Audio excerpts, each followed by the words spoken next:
Then, gagamit din pala tayo dito guys ng aswete. Optional lang po ito guys sa may gusto po.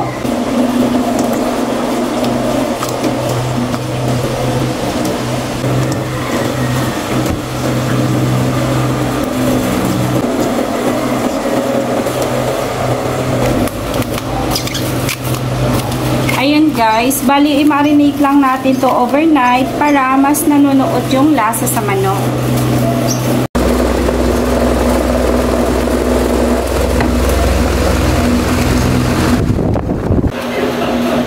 Hi guys, this is Ate Sen. For today's video ay manok naman yung lulutuin natin.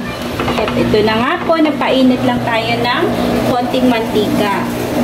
Then, ipa-fry lang natin ng very light yung manok. Bali, leg quarter po pala yung ginamit ko dito guys.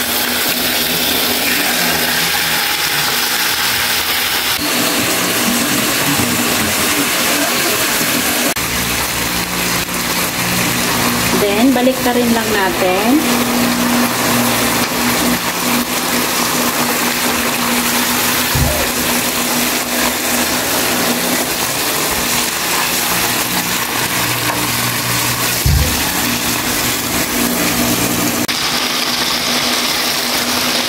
Ayan, okay na siya guys. Medyo mapula na siya. Ayan, okay na yung ganitong texture ni guys. Ayan, lagay na natin yung pinagmarinitan.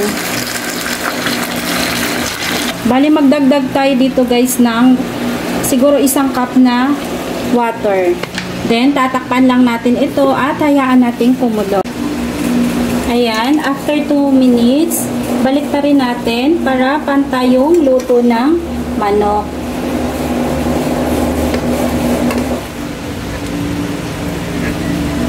Tuloy-tuloy lang natin yung pagpapakulo nito guys hanggang maiga yung sabaw. Ayan na guys, lumapot na yung sauce natin. Ayan. At ang bango-bango na niya po. Ayan, balik ta rin lang natin para pantay yung lasa sa chicken.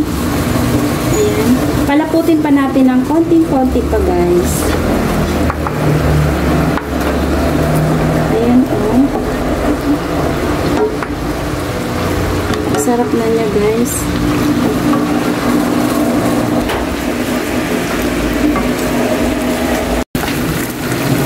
Ayan na guys, luto na ang ating chicken.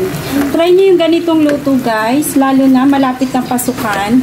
For sure, gustong-gusto to ng mga bata guys, baon nila sa school. At madali lang din siyang gawin guys. Yun lang. And please don't forget to subscribe my YouTube channel.